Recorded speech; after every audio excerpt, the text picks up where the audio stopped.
Hey guys, look what the cat dragged in. Yep, it's Barry with Barry's 8-track in classic car radio repair again. This time we're demonstrating one of two units. These both go into the same car, and because the customer requested use of the original connectors, I don't have the master harness, so I'll have to test these individually instead of, as a complete system. But I will be confirming that both units are putting out their proper signals and accepting the proper signals, and if there's any kind of problem on installation, the problem is going to be either in the master harness or the speakers. So let's go ahead and pop some Neil Sedaka in this tape deck here. This is just a simple repair job. I'll keep you in bananas and bring you coconut to Lucky Guy. Girl full of chicks, because my baby's leaving me. Whoa!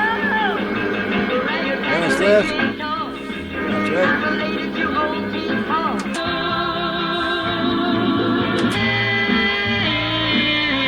Take a trip to Lonesome Town. I'm a prehistoric man. I go ape. Now I've lost my...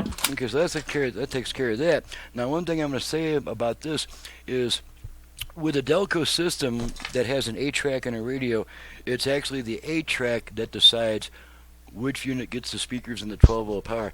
The 12-volt power and the speakers actually connect directly to the 8-track, and then when there's no tape inserted, there's a massive switch inside the 8-track that sends the speakers and 12-volt power to the radio.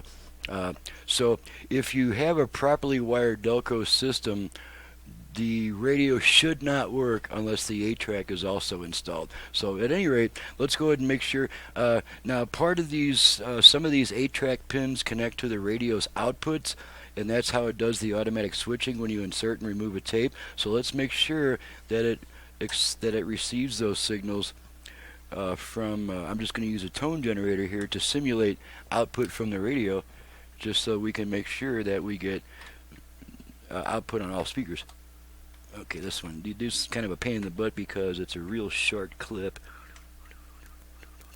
And all we're listening for is just a tone. Let's turn the amplitude up, make it easier to hear, the frequency up, make it easier to hear. Maybe even a little bit higher. Raise the amplitude. Okay, we're not. So there's the 3 tones that work with the radio's 1 channel, and then this other pin here is normally part of the connector, but they've separated and put a different type of connector on it, but it should still work when we feed a tone into it, and it does.